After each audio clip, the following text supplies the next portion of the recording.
The divorce papers landed on my desk at exactly 2:47 p.m. on a Tuesday, right in front of my entire marketing team during our quarterly review meeting. The process server smiled politely as he asked, "Aurelia Fenwick?" and handed me the manila envelope like it was a birthday present. 23 pairs of eyes watched as I opened it with trembling fingers, my face burning with humiliation as the words, "Petition for Dissolution of Marriage," stared back at me in bold black letters. But I'm getting ahead of myself. Let me tell you how a single night of passion with my husband's brother led to this moment of public destruction, and how the man everyone thought was weak and boring turned out to be the most ruthlessly strategic person I'd ever underestimated. My name is Aurelia Fenwick, and 6 months ago, I thought I had everything figured out.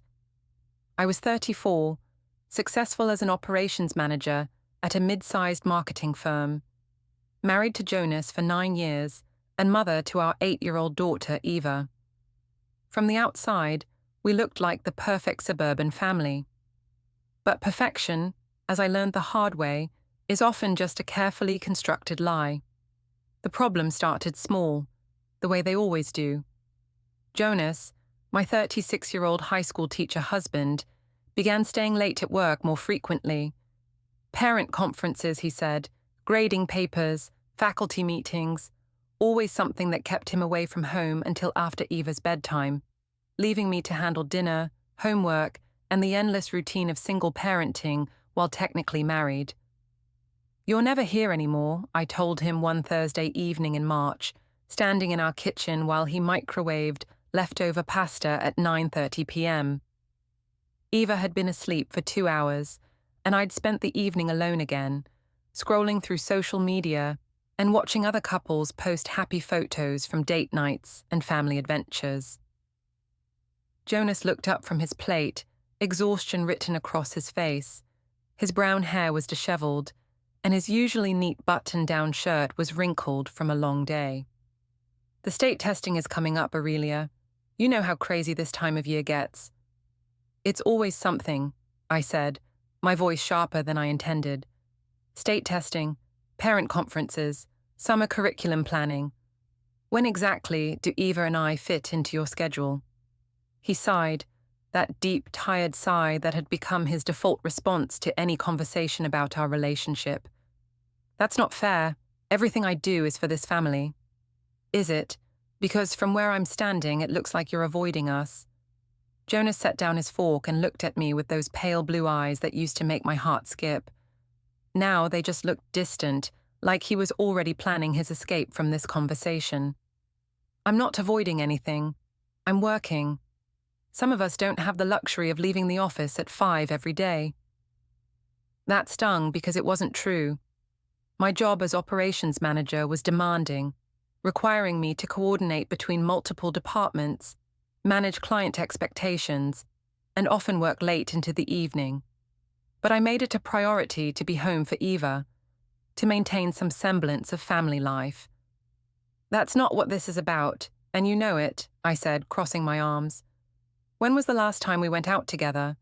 When was the last time you asked me how my day was, or showed any interest in what's happening in my life?" Jonas rubbed his temples, a gesture that had become increasingly familiar.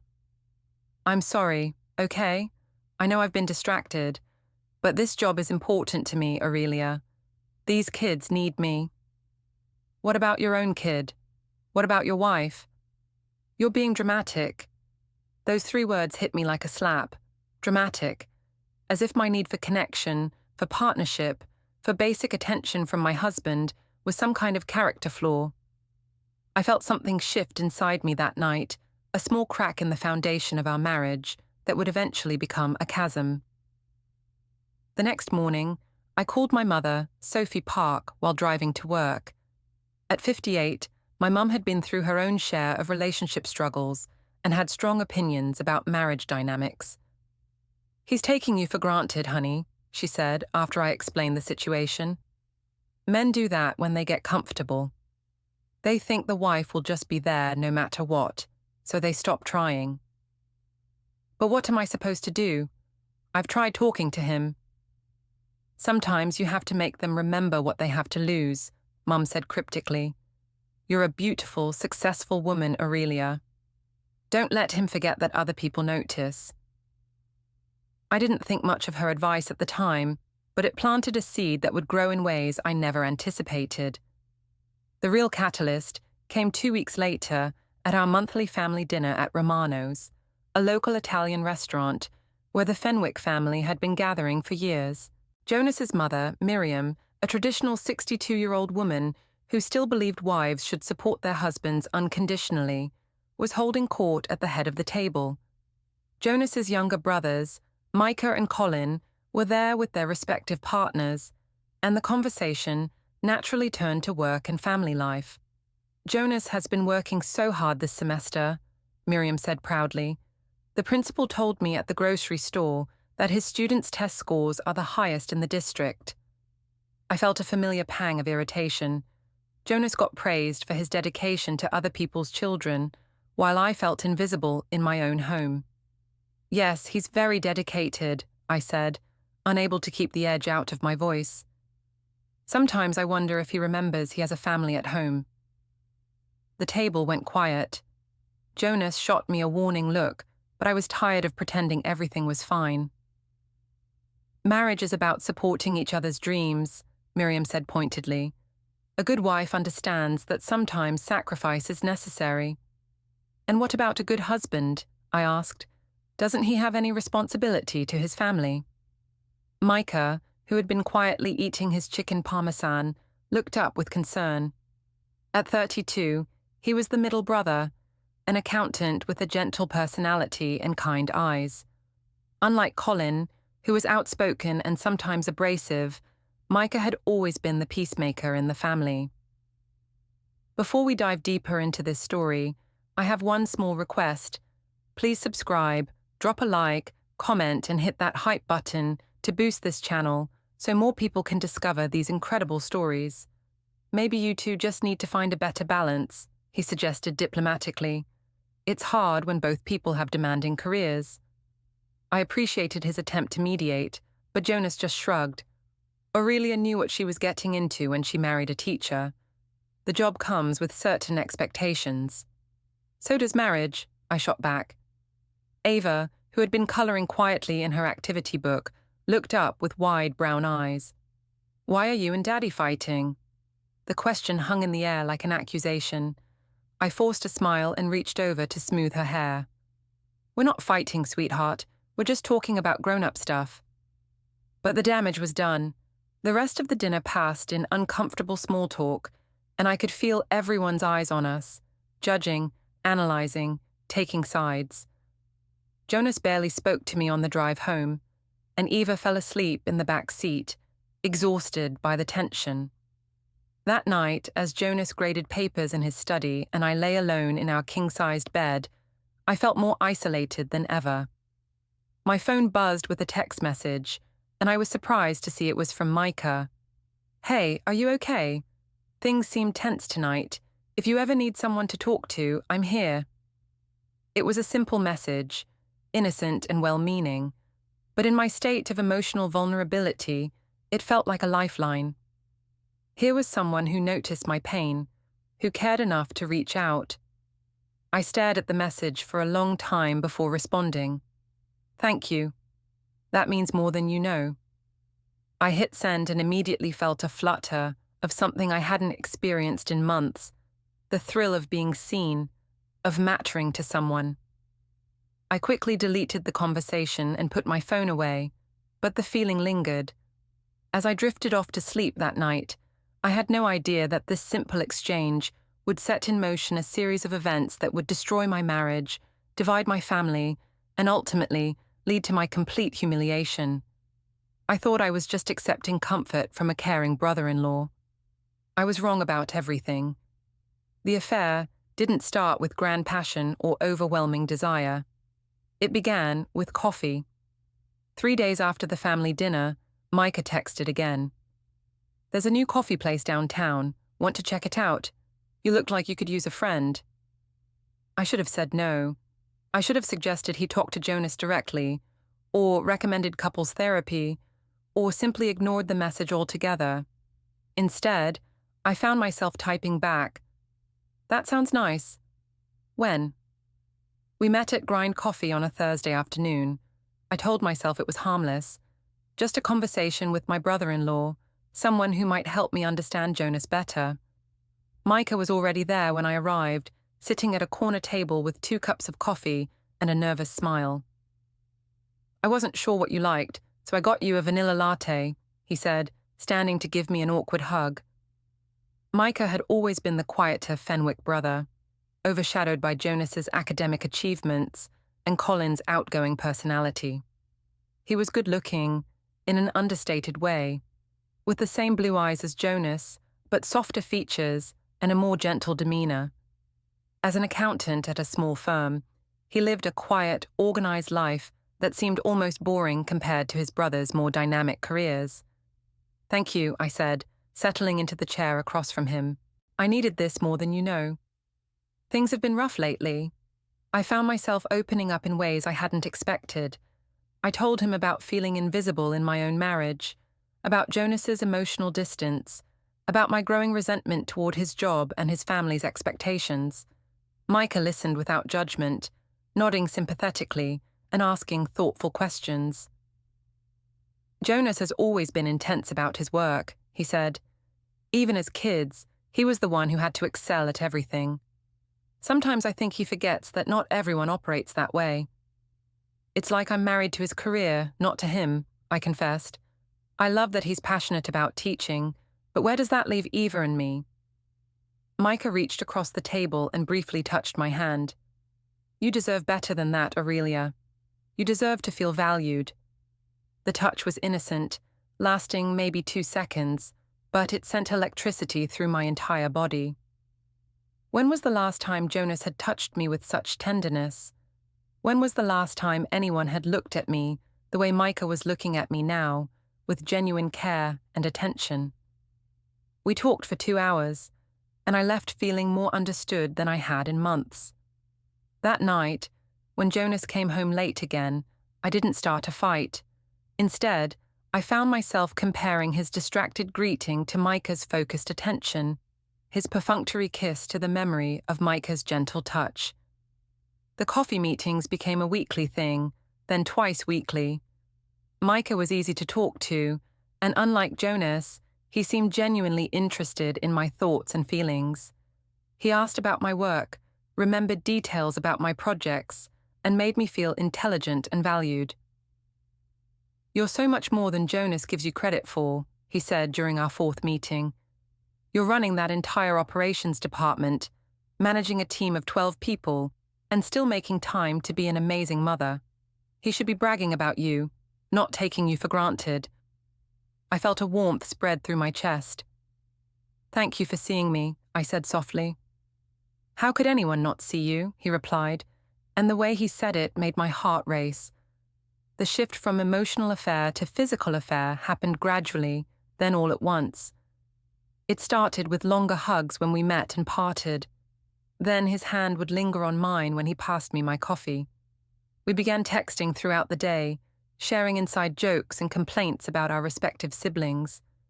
Jonas, meanwhile, seemed oblivious to any change in my behavior. He was deep in the spring semester crunch, dealing with state testing preparation and a particularly challenging group of students. When he came home exhausted and distracted, I no longer felt hurt. I felt justified. "How was your day?" he would ask absently while scrolling through his phone.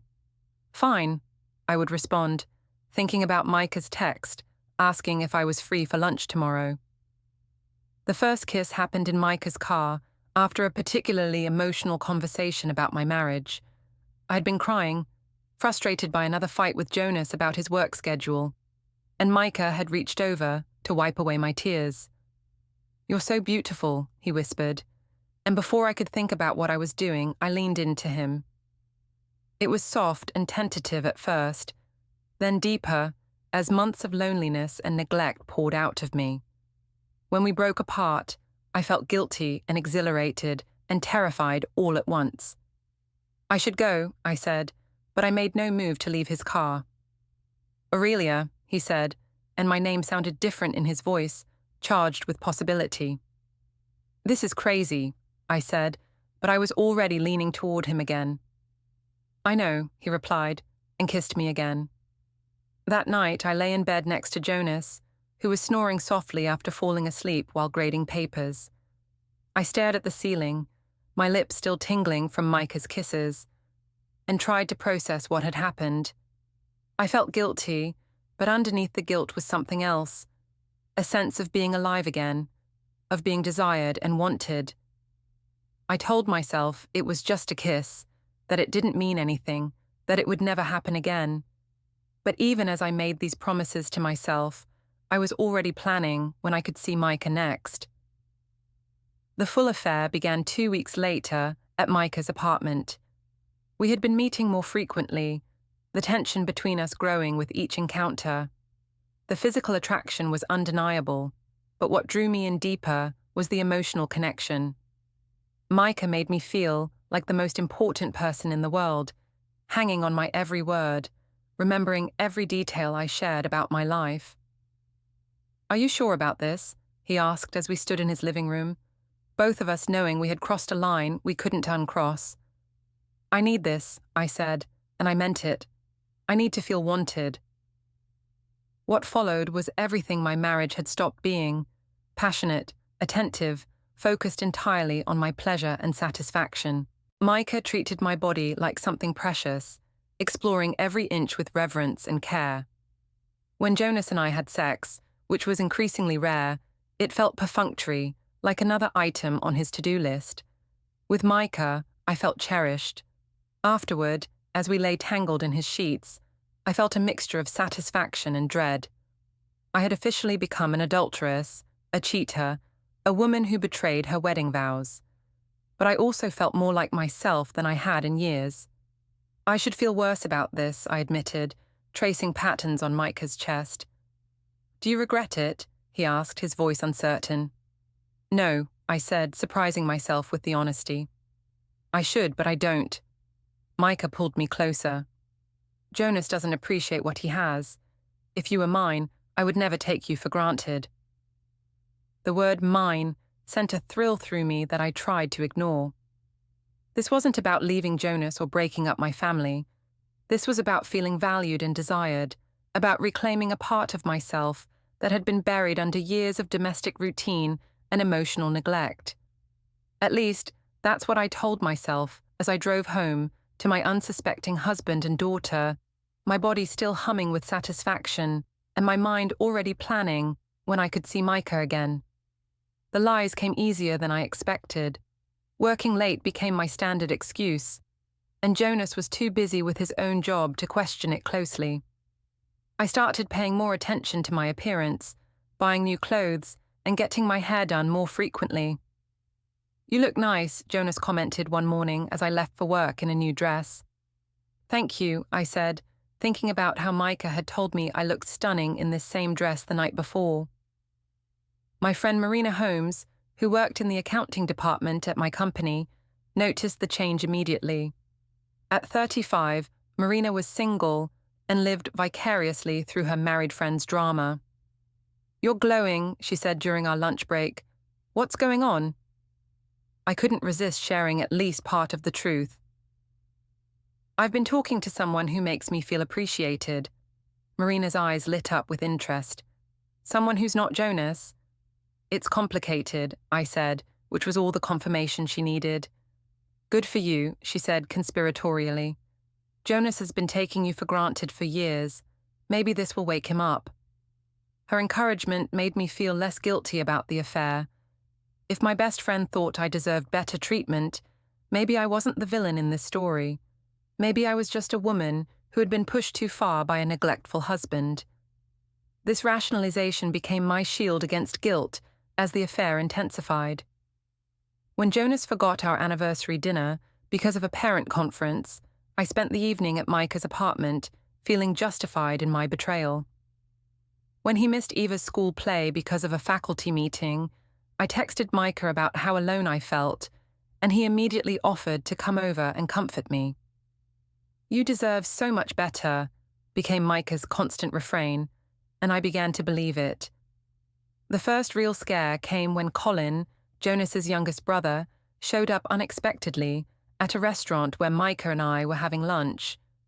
We weren't doing anything obviously inappropriate, but Colin's sharp eyes took in the intimate way we were sitting, the way Micah was leaning toward me, the flush on my cheeks. "Aurelia," he said coolly, approaching our table. "Fancy meeting you here." "Colin, hi," I said, my heart racing. "Micah and I were just discussing some family stuff." Colin's expression was skeptical, but he didn't say anything directly. "How's Jonas doing with the testing season?" "Stressed as usual," I said, trying to sound casual. "I'm sure he appreciates having such a supportive wife," Colin said, and there was something pointed in his tone that made me uncomfortable. After he left, Micah and I sat in awkward silence.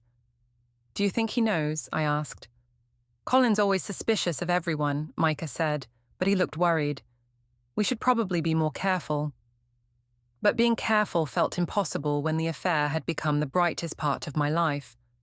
In Micah's arms, I felt beautiful and desired and important. At home, I felt like a ghost, invisible and unappreciated. The collision course was set, though I was too intoxicated by newfound passion to see it coming. Jonas might have been emotionally distant, but he wasn't stupid, and as I would soon learn, the quiet, boring husband I had written off was far more observant and strategic than I had ever imagined. The first sign that my perfect secret was unraveling came on a Tuesday evening in early May. I had just returned from Micah's apartment, my hair still mussed and my lips swollen from kissing, when I found Jonas sitting at the kitchen table with a strange expression on his face. "How was work?" he asked, and something in his tone made my blood run cold. "Fine," I said quickly. "Long day." He nodded slowly, his pale blue eyes studying my face with an intensity I hadn't seen in months. "Funny thing, though, I called your office around 6 to see if you wanted me to pick up dinner, and they said you left at 4:30. My heart stopped, but I forced myself to stay calm. "I had to run some errands." "Errands," he repeated like he was testing the word. "What kind of errands?" "Just stuff for Eva's school project."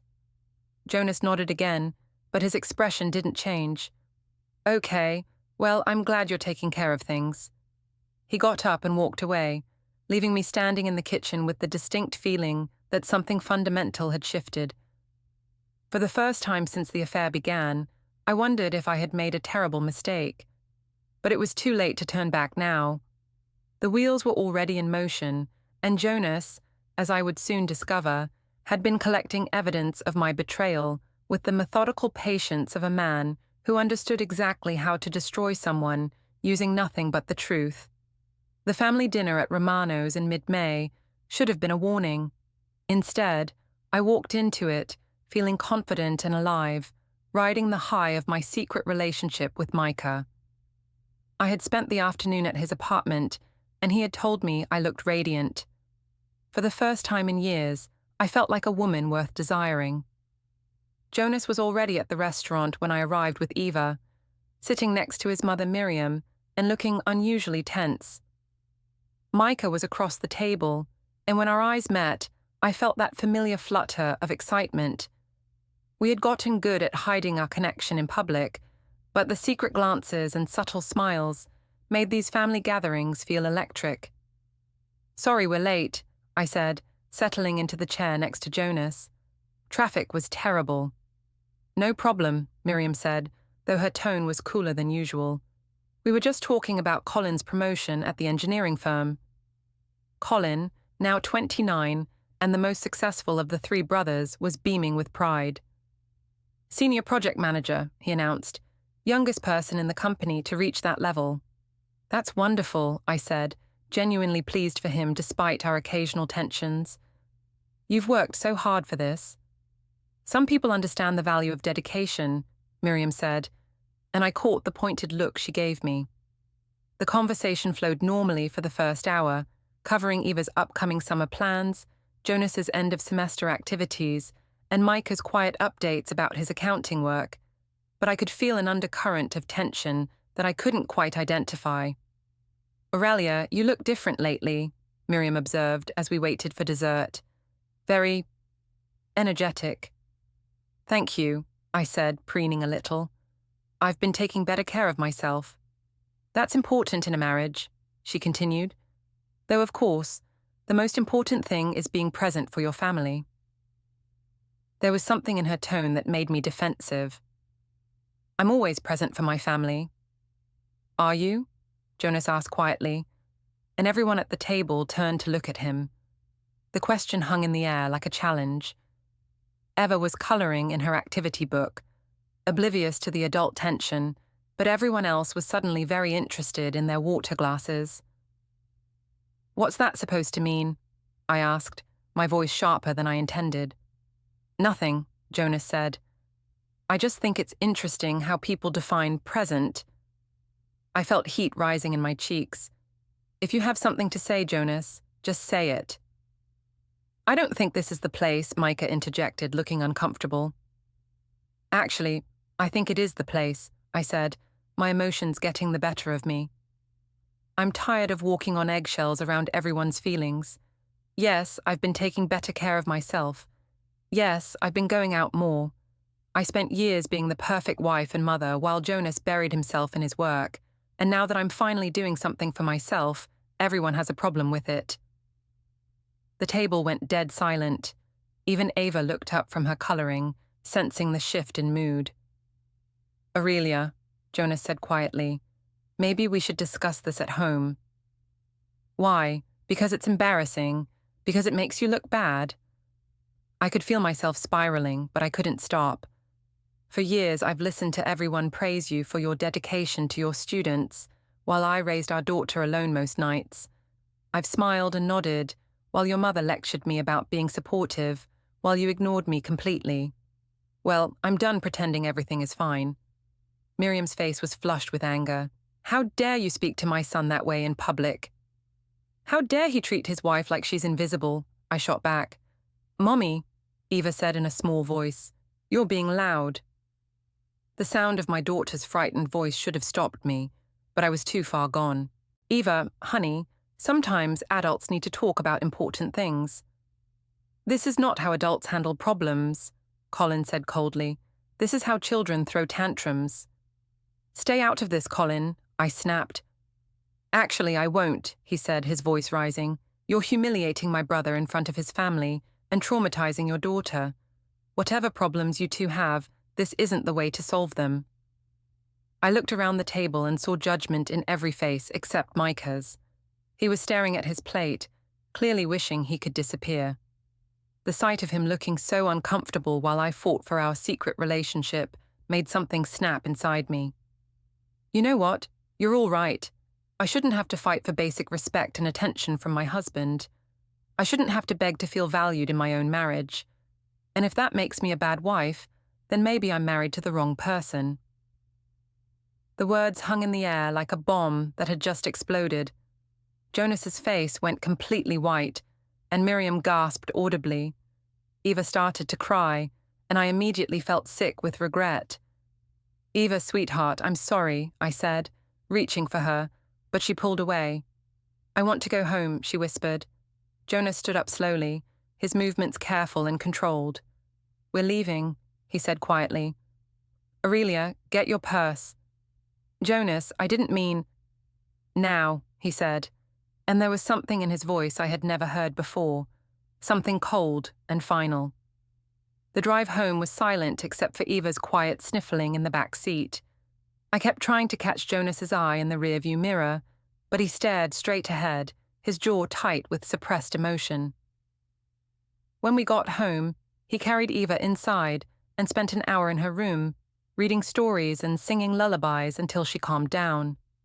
I sat in the living room, replaying the dinner in my head and feeling increasingly panicked about what I had revealed. When Jonas finally came downstairs, his face was composed but distant. "We need to talk," he said. "Jonas, I'm sorry about tonight. I was upset and I said things I didn't mean." "Did you?" he asked. "Because it sounded like you meant every word." I opened my mouth to deny it, but something in his expression stopped me. I'm just frustrated. I feel like we're roommates, not husband and wife. So your solution is to humiliate me in front of my family. That wasn't my intention. What was your intention, Aurelia? Because from where I'm sitting, it looks like you're trying to blow up our marriage. The accusation hit too close to home. That's ridiculous. Is it? You've been different for months.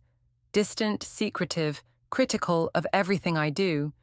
You come home late, you're always on your phone, and now you're having public meltdowns about how terrible your life is. My heart was racing. Did he know about Micah? Was this his way of confronting me? I've been working on myself, I said carefully, trying to figure out what I want. And what do you want, Aurelia? The question was simple, but I couldn't answer it honestly. What I wanted was to feel the way Micah made me feel. Desired, appreciated, important. But I couldn't say that without destroying everything. I want us to be happy, I said instead. Jonas studied my face for a long moment. Are you having an affair? The question hit me like a physical blow. I felt my face flush and my hands start to shake. How can you ask me that? That's not an answer. Of course I'm not having an affair, I said, the lie coming easier than it should have. I can't believe you would even think that. Jonas nodded slowly, but his expression didn't change. Okay, but Aurelia, whatever is going on with you, you need to figure it out, because what happened tonight can't happen again. Eva was terrified, and I won't have her exposed to that kind of conflict. I know, I'm sorry. Sorry isn't enough anymore, he said quietly. You need to decide what you want from this marriage, because I can't keep living like this. He went upstairs without another word, leaving me alone in the living room with the weight of his ultimatum. I should have ended the affair that night. I should have confessed everything and begged for forgiveness. Instead, I texted Micah. Can you talk? Tonight was awful. His response came immediately. Come over, I'll take care of you. And despite everything that had happened, despite my daughter's tears and my husband's pain, I grabbed my keys and drove to Micah's apartment, telling myself that I deserved comfort after such a traumatic evening. It was the beginning of the end, though I was too selfish to see it. Jonas's question about an affair had shaken me, but not enough to stop. If anything, the confrontation had made me more reckless, more determined to claim whatever happiness I could find. What I didn't know was that Jonas had already begun documenting my behavior. The late nights, the changed passwords on my phone, the new clothes, and sudden interest in my appearance. He was building a case with the methodical patience of a man who had finally seen his wife's true nature. The trap was closing around me, but I was too intoxicated by forbidden passion to notice the walls closing in. I thought I was the one in control, the one making choices and taking what I deserved. I had never been more wrong about anything in my life. By June, I had become a master of deception. I had crafted elaborate stories about work projects that required evening meetings, weekend conferences that didn't exist, and client dinners that were actually passionate encounters with Micah. The lies rolled off my tongue with practiced ease, and Jonas seemed to accept them without question. What I didn't realize was that his apparent acceptance was actually careful observation. While I thought I was getting away with everything, he was quietly documenting every inconsistency, every suspicious behavior, every moment that didn't add up. The first real crack in my facade came when Ava found my phone unlocked on the kitchen counter. I was upstairs changing clothes after another afternoon with Micah when I heard her voice from downstairs. "Mommy, someone named Micah sent you a heart emoji." My blood turned to ice. I raced downstairs to find Eva holding my phone, her innocent 8-year-old face scrunched in confusion. "Uncle Micah texted you a heart," she said. "Why did Uncle Micah send you a heart?" I snatched the phone from her hands, my mind racing. "It's probably just a mistake, sweetie. Sometimes phones do weird things." But Eva was persistent in the way only children can be. "But there are lots of hearts, and he called you beautiful." I quickly closed the message thread, my hands shaking. Eva, you shouldn't read other people's messages. That's private. But why is Uncle Micah calling you beautiful? Daddy calls you beautiful. It's complicated grown-up stuff, okay? Don't worry about it. Eva nodded, but I could see the confusion in her eyes. She was too young to understand what she had seen, but old enough to know something wasn't right. That evening, when Jonas came home from his end-of-year faculty meetings, Eva immediately ran to him with her discovery. Daddy, Uncle Micah sent Mommy hearts on her phone. Jonas looked up from where he was setting down his briefcase, his expression carefully neutral. Did he? Lots of hearts. And he called her beautiful. I felt my face burning with embarrassment and panic. She was snooping through my phone, I said quickly. I told her that's not appropriate. Jonas knelt down to Eva's level. You're right, sweetheart. We shouldn't read other people's messages. Why don't you go wash your hands for dinner? As Eva skipped away, Jonas stood slowly and looked at me with those pale blue eyes that seemed to see right through me. Hearts and compliments from my brother, he asked quietly. It's not what it sounds like, I said, scrambling for an explanation. He was just being supportive. I told him about our problems, and he was trying to make me feel better. You told Micah about our problems. I needed someone to talk to, Jonas. You certainly weren't listening. Jonas nodded slowly, that same careful, measured response that had become his default. I see. And calling you beautiful was part of his support. It was innocent. He was just trying to boost my confidence. Right, Jonas said, but something in his tone made my stomach clench. Well, I'm glad you have someone looking out for you. He walked away without another word, leaving me standing in the kitchen with the distinct feeling that I had just failed a test I didn't know I was taking. That night, I lay awake staring at the ceiling while Jonas slept beside me. Or at least, I thought he was sleeping. What I didn't know was that he was lying there just as awake as I was, processing what Eva had told him and adding it to a growing list of evidence that his wife was betraying him. The next morning, I found him in his study, which was unusual.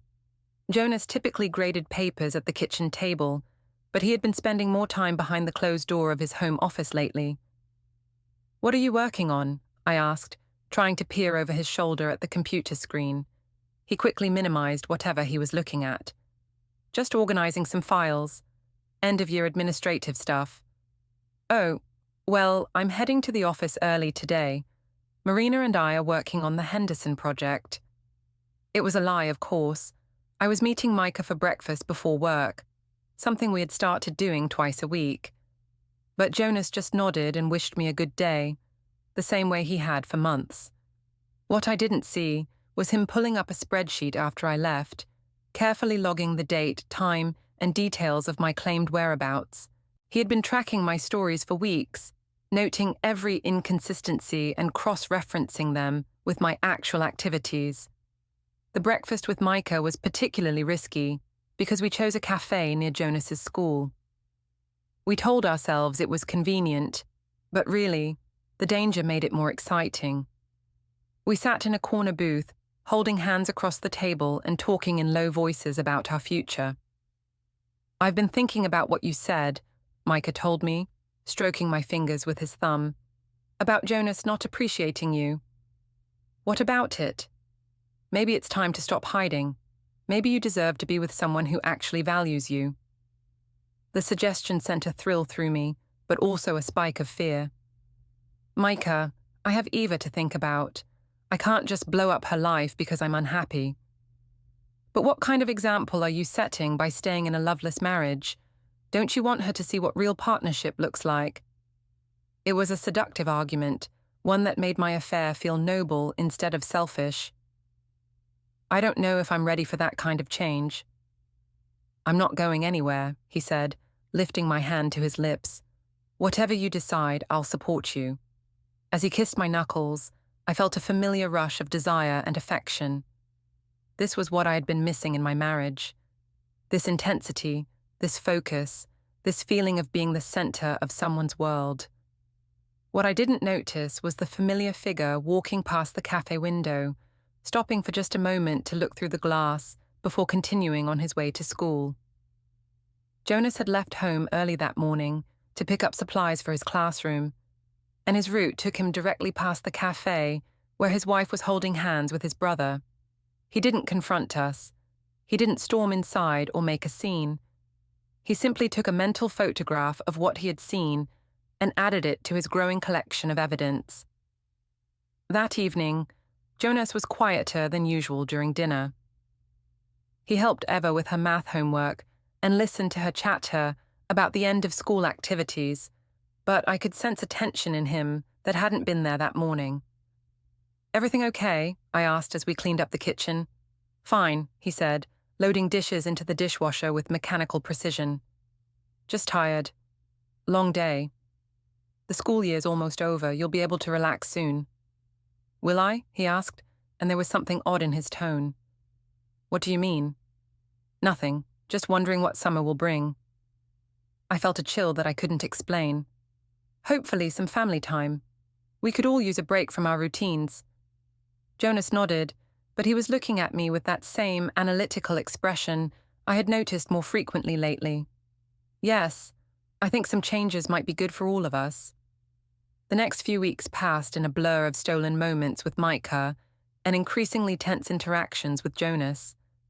He never directly accused me of anything, but there was a watchfulness in his behavior that made me paranoid. I started being more careful about deleting messages, changing my passwords, and covering my tracks. But Jonas was always one step ahead. When I changed my phone password, he noticed me entering the new code. When I started paying for dinners with Micah in cash to avoid credit card records, he noticed the unusual ATM withdrawals. When I claimed to be working late, he called my office and confirmed I had left hours earlier. The final piece of evidence came from an unexpected source. Colin. Jonas's youngest brother had always been suspicious of my behavior, and when he saw Micah and me together at the cafe, he didn't hesitate to share his concerns with Jonas. "I don't want to cause trouble," Colin told Jonas during a private phone call, "but I think you should know what I saw." Jonas listened quietly as Colin described the intimate scene he had witnessed, the way Micah and I had been holding hands and gazing into each other's eyes like lovers instead of in-laws. "How long have you suspected?" Colin asked. "A while," Jonas admitted.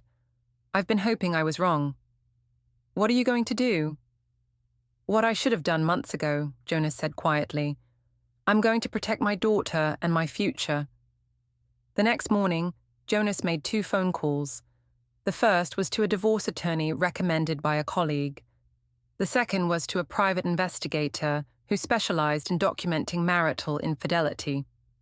While I was at work, thinking I had successfully hidden my affair, Jonas was meeting with professionals who would help him build an airtight case for divorce. He provided them with his spreadsheet of my lies, the screenshots Colin had taken of Micah and me at the cafe, and a detailed timeline of my suspicious behavior. "I don't want to destroy her," he told the attorney, "but I need to protect my daughter and ensure I get fair custody and property division." "Based on what you've shown me," the attorney replied, "that shouldn't be a problem. Adultery cases are usually pretty straightforward, especially when the evidence is this comprehensive." That evening, Jonas came home with flowers, a gesture that surprised me because he hadn't bought me flowers in years. "What's the occasion?" I asked, genuinely touched by the unexpected romance. "No occasion," he said with a smile that didn't quite reach his eyes. "Just wanted to remind you that you're appreciated." I felt a stab of guilt as I arranged the flowers in a vase. Here was my husband trying to reconnect, and I was planning to see his brother again the next day. "Thank you," I said, standing on my tiptoes to kiss his cheek. "They're beautiful." "So are you," he said, and for a moment I remembered why I had fallen in love with him in the first place. But the moment passed, and that night, as Jonas held me in bed with unusual tenderness, I was already thinking about Micah. The flowers were lovely, but they felt like too little, too late. I had found something with Micah that I couldn't give up, something that made me feel alive and desired and important. What I didn't know was that Jonas's sudden affection wasn't an attempt at reconciliation. It was a goodbye. He was saying farewell to the woman he had loved and married, the woman who no longer existed. In her place was someone he didn't recognize, someone who had betrayed him with his own brother. The flowers were beautiful, but they were also a funeral arrangement for our marriage. Jonas had already decided that our relationship was over. He was just waiting for the right moment to make it official. And that moment was coming sooner than I could have ever imagined. July brought a false sense of security. Jonas seemed to have accepted our new normal, and I grew bolder in my relationship with Micah. We started meeting more frequently, staying out later, and I even began fantasizing about a future where we could be together openly. The summer break from school meant Jonas was home more often, which should have made sneaking around harder. Instead, it made me more creative with my lies. I invented volunteer work at Eva's summer camp, fictional shopping trips with Marina, and elaborate stories about helping my mother with various projects. "You're so busy lately," Jonas observed one morning as I prepared to leave for another fictional commitment. "It's summer," I said, checking my appearance in the hallway mirror. "Everyone needs help with things they can't do during the school year." "Right," he said, watching me apply lipstick with more care than usual. "Well, have fun helping your mother reorganize her closet." I kissed him goodbye and headed to Micah's apartment, where we spent the afternoon making love and planning a weekend getaway. We had booked a cabin 2 hours away, telling our respective families we were attending different events that would keep us busy for the weekend. "I can't wait to wake up next to you," Micah whispered as we lay tangled in his sheets. "It'll be perfect," I agreed, already imagining 48 hours of uninterrupted time together. What I didn't know was that Jonas had been tracking my phone's location through our shared family plan. He knew exactly where I went when I claimed to be helping my mother, and it wasn't anywhere near her house. The weekend getaway was scheduled for the second weekend in July. I told Jonas I was attending a professional development conference for work, complete with fake brochures I had printed and a fabricated agenda. He seemed to accept the story without question, even offering to take care of Eva for the entire weekend. "You work so hard," he said supportively. "You deserve some time to focus on your career development." His understanding made me feel guilty for about 30 seconds before the excitement of my romantic weekend took over. Micah and I had been planning this trip for weeks, and I felt like a teenager sneaking out for a forbidden adventure. The cabin was perfect, secluded, romantic, with a fireplace and a hot tub. We spent Friday night cooking dinner together, drinking wine, and talking about our dreams for the future. For the first time, Micah directly suggested that I should leave Jonas. "You're not happy with him," he said as we soaked in the hot tub under the stars. "You haven't been happy for years. Life is too short to spend it pretending." "It's not that simple," I protested, though my resistance was weakening. "There's Eva and the house and both our families. Families adapt, and Eva would be happier with parents who are actually happy instead of just going through the motions." "You really think we could make this work? Openly, I mean." Micah pulled me closer in the warm water. "I know we could. I love you, Aurelia. I want to build a real life with you, not just stolen moments."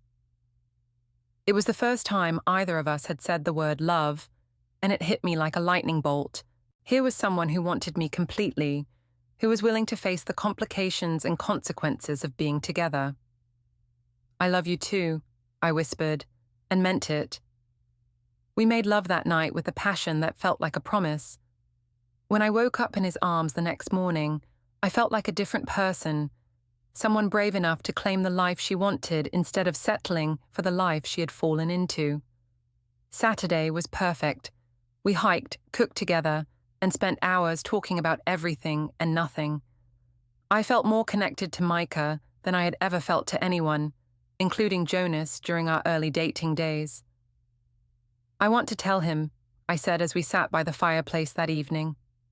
"When we get back, I want to tell Jonas that I'm leaving." Micah's face lit up with hope and excitement. "Are you sure?" "I'm sure. I can't keep living a lie. Eva deserves better, and so do we. We spent our last night at the cabin making plans for our future together. Micah would help me find an apartment, and we would take things slowly with Eva, letting her adjust to the new situation gradually. It felt mature and responsible, like we were handling a difficult situation with care and consideration. What we didn't discuss was how Jonas might react to being abandoned for his own brother. What we didn't consider was that a man who had been methodically documenting my betrayal for months might have his own plans for how our story would end. I returned home on Sunday evening, feeling nervous but determined. Jonas was in the backyard with Eva, grilling burgers and listening to her chatter about her weekend activities. They looked so peaceful and happy together that I felt a moment of doubt about disrupting their world. "Mommy!" Eva ran to hug me, and I held her tight, breathing in the scent of her hair and trying to memorize the feeling of her small body against mine. "How was your conference?" Jonas asked, not looking up from the grill.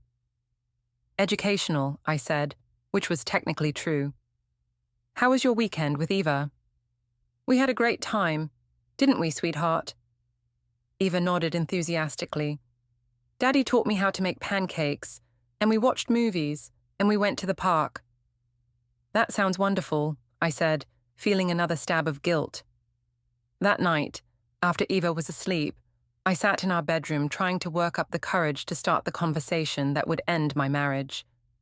Jonas was reading a book, looking relaxed and content, and I struggled with how to shatter his peace. "Jonas," I began, "we need to talk about our relationship."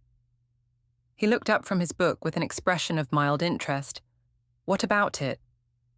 I think we've grown apart, maybe permanently." "Have we?" he asked calmly. His lack of surprise or distress threw me off balance.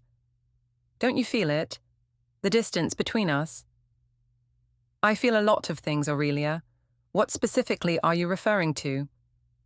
I had expected anger, or hurt, or desperate attempts to save our marriage. His clinical response made me feel like I was discussing the weather instead of ending our 9-year relationship. "I think we want different things," I said carefully.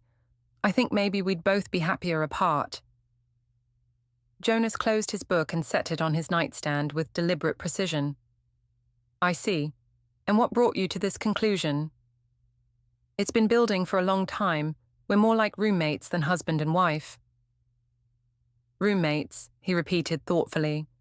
"Is that how you describe what we've been?" "Yes. We don't connect anymore, Jonas. We don't talk. We don't spend time together. We don't—" I trailed off, unable to finish the sentence. "We don't what, Aurelia? Have sex?" Because I seem to remember trying to initiate intimacy several times in recent months, only to be told you were too tired or too stressed. His calm recitation of my rejections made me feel defensive. "That's not what this is about." "What is it about, then?" I took a deep breath, preparing to tell him about Micah, about falling in love with someone else, about wanting a divorce. But something in his expression stopped me. He looked almost expectant, like he was waiting for me to confess something he already knew. "I think we should separate," I said instead. "Give each other some space to figure out what we really want." Jonas nodded slowly. "That's an interesting suggestion. And where would you go during this separation?" "I could stay with Marina temporarily, or find a small apartment." "And Eva?" "We'd work out a custody arrangement, something fair for both of us." "Fair," Jonas repeated, the same way he had repeated roommates. "Yes, fairness is important, isn't it?" His responses were so measured, so lacking in emotion, that I began to wonder if he was actually relieved by my suggestion. Maybe he had been thinking the same thing, but hadn't known how to bring it up. "So you're okay with this?" I asked. "I think," Jonas said carefully, "that we should both be honest about what we want and what we've done. Don't you agree?" Something in his tone made my stomach clench. "What do you mean?" "I mean that if we're going to discuss the future of our marriage, we should probably address the reasons it's failing." "We've grown apart." That happens sometimes. Does it? Or do people make choices that create distance? My heart started racing. Jonas, what are you trying to say? He looked at me for a long moment, his pale blue eyes completely unreadable. I'm saying that if you want to end our marriage, Aurelia, you should probably be honest about why. The challenge hung in the air between us. I could confess everything: the affair, my feelings for Micah, my plans to leave him for his brother. Or I could stick to my story about growing apart and hope he would accept it. I think we've both made mistakes, I said finally. But the important thing is recognizing when something isn't working anymore. Jonas nodded one more time. You're absolutely right. Recognition is the first step. He picked up his book and resumed reading, effectively ending the conversation. I sat there for several minutes, waiting for him to say something else, to ask questions, to show some emotion about the dissolution of our marriage. But he just read quietly, occasionally turning a page, as calm as if I had suggested we change our cable package instead of ending our relationship. That night, I lay awake wondering if I had just made the biggest mistake of my life, or the smartest decision I'd ever made. Jonas's lack of reaction was both a relief and an insult. Part of me had wanted him to fight for our marriage, to show that I mattered enough to be worth fighting for. Instead, he had accepted my request for separation with the same mild interest he might show in a weather report. It confirmed everything I had believed about our relationship, that I was invisible to him, unimportant, easily discarded. What I didn't know was that Jonas had been expecting this conversation for weeks. His calm response wasn't indifference, it was preparation. While I had been planning my exit strategy, he had been planning his own response. And his response was going to be far more comprehensive and devastating than anything I could have imagined. The trap was set, the evidence was collected, and the legal machinery was already in motion. I thought I was ending our marriage on my terms, but Jonas had been 3 steps ahead of me from the beginning. I was about to learn that the quiet, boring husband I had underestimated was actually the most dangerous kind of opponent, one who fights with patience, preparation, and the law on his side. The process server arrived at my office on a Tuesday afternoon in late July, exactly 2 weeks after my conversation with Jonas about separation. I was in the middle of our quarterly review meeting, presenting budget projections to my entire team and several department heads, when my assistant knocked on the conference room door. "Aurelia, there's someone here to see you," she said apologetically. "He says it's urgent." I excused myself from the meeting, irritated by the interruption. The man waiting in the reception area was professionally dressed and holding a manila envelope. "Aurelia Fenwick?" he asked politely. "Yes, that's me." "You've been served," he said, handing me the envelope with a sympathetic smile. My hands shook as I opened it, and the words "Petition for Dissolution of Marriage" seemed to jump off the page. But it wasn't just divorce papers. It was a comprehensive legal filing that included requests for full custody of Eva, detailed financial disclosures, and most horrifyingly, a thick stack of evidence documenting my affair with Micah. There were printed text messages, call logs, credit card statements, photographs of Micah and me at various restaurants and coffee shops, and even GPS tracking data showing my frequent visits to his apartment. The weekend getaway I thought was secret was documented with hotel receipts and surveillance photos of us checking in together. But the most devastating evidence was a sworn affidavit from Colin, describing what he had witnessed, and a detailed timeline of my lies prepared by Jonas himself. Every fake work meeting, every fictional shopping trip, every invented volunteer commitment was listed with dates, times, and the actual evidence of where I had been instead. I stood in my office reception area, surrounded by colleagues and clients, reading documentation of my own betrayal presented in cold, legal language. My face burned with humiliation as I realized that everyone could see what I was holding. Everyone could read the words adultery and infidelity and breach of marital trust on the papers in my hands. "Ma'am, are you all right?" the process server asked, but I couldn't respond. I was drowning in the realization that Jonas had known everything, had been documenting everything, and had chosen this moment, this public, professional moment, to destroy me. I stumbled back into the conference room, where 12 people were waiting for me to continue my presentation. My supervisor, Priya Singh, looked up with concern. "Aurelia, what's wrong? You look pale." I tried to speak, tried to come up with some explanation for why I was holding divorce papers in front of my entire team, but no words came.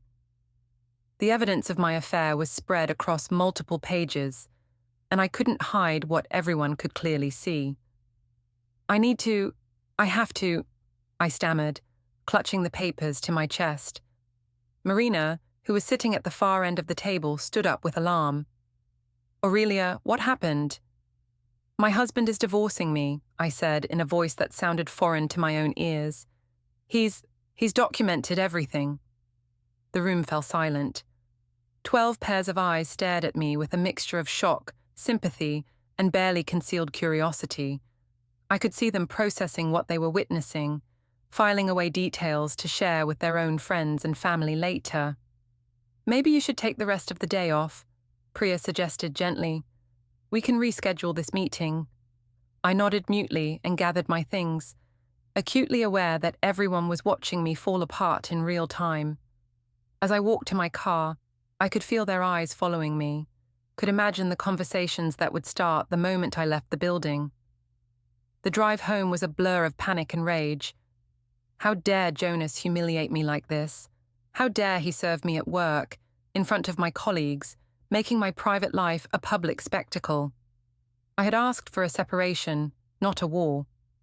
But as I read through the documents more carefully in my car, I realized this wasn't just a divorce filing.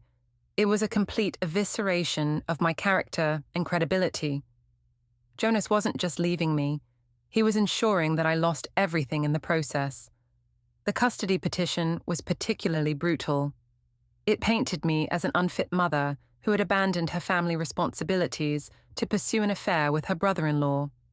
It included statements from Eva's teachers about her recent behavioral changes, documentation of nights when I had been absent during her bedtime routines, and a request for supervised visitation only. The financial disclosures were equally devastating. Jonas had documented every penny I had spent on the affair. Dinners with Micah, the hotel for our weekend getaway, new clothes and lingerie I had purchased to look attractive for my lover. The total was shockingly high. Money that had come from our joint accounts and been spent on betraying our marriage. When I finally made it home, Jonas was waiting in the kitchen with Eva. They were making cookies together, flour dusting the countertops, and Eva's face bright with happiness. The domestic scene felt like a mockery after what I had just experienced. "Mommy!" Eva ran to hug me, but I was too shaken to respond properly. "How was work?" Jonas asked casually, as if he didn't know exactly what had happened to me that afternoon. "You bastard," I whispered, trying to keep my voice low so Eva wouldn't hear. "Eva, why don't you go wash your hands?" Jonas suggested. "The cookies need a few more minutes in the oven." Once she was out of earshot, I turned on him with all the fury I could muster. "How could you do this to me? At work? In front of everyone?" "Do what?" he asked calmly. "You know exactly what. The divorce papers, the humiliation, making me look like a fool in front of my colleagues." Jonas leaned against the kitchen counter, his expression completely composed. "I filed for divorce, which is what you asked for. I'm not sure why you're surprised. You could have done it privately. You didn't have to serve me at work." "Actually, I did. You see, Aurelia, when someone is having an affair and planning to leave their spouse, there's always a risk they might try to hide assets or manipulate the situation to their advantage. Serving you publicly ensures there are witnesses to your receipt of the documents." His clinical explanation made my blood boil. "This isn't about assets, this is about revenge." "Is it? Because from where I'm standing, it looks like accountability." Accountability? You documented my private conversations. You tracked my location. You invaded my privacy. Jonas's calm facade cracked slightly, and for the first time, I saw real emotion in his eyes. Your privacy. You've been fucking my brother for months, Aurelia. You've been lying to me, to Eva, to both our families. You've been spending our money on hotel rooms and dinners with the man who's been helping you betray your wedding vows. What privacy did you think you were entitled to? The raw anger in his voice shocked me. This wasn't the emotionally distant man I had been married to for 9 years. This was someone I had never seen before, someone capable of strategic thinking and ruthless execution. I never meant for it to happen this way, I said weakly. How did you mean for it to happen? Were you planning to tell me about Micah before or after you moved in with him? My silence was answer enough. That's what I thought, Jonas continued. You were going to string me along until you had everything arranged with my brother, then blindside me with the affair when it was convenient for you. Well, congratulations, Aurelia. You got your separation, just not on your terms. What about Eva? She's going to be devastated. Eva will be fine. She'll be living with the parent who actually prioritizes her well-being over their own selfish desires. The implication hit me like a slap. You can't take my daughter away from me. I can and I will. You've demonstrated that you're more interested in your affair than your family. The court will see all the evidence of your abandonment and make the appropriate decision. I felt the ground shifting beneath my feet. This wasn't how any of this was supposed to go. I was supposed to be the one making choices, the one in control of my own destiny. Instead, I was being systematically destroyed by a man I had completely underestimated. Jonas, please. I tried a different approach. I know I made mistakes, but we can work this out. We don't have to destroy each other. He looked at me with something that might have been pity. You destroyed us months ago, Aurelia. I'm just making it official. Eva came back into the kitchen, and Jonas immediately shifted back into devoted father mode, helping her decorate cookies and chatting about her upcoming sleepover at her friend's house. I stood there watching them, feeling like an outsider in my own family. That evening, after Eva was in bed, I tried one more time to reason with Jonas. The public humiliation was unnecessary, I said. Whatever you think of me, I didn't deserve that. Didn't you? He asked. You humiliated me in front of my family at Romano's.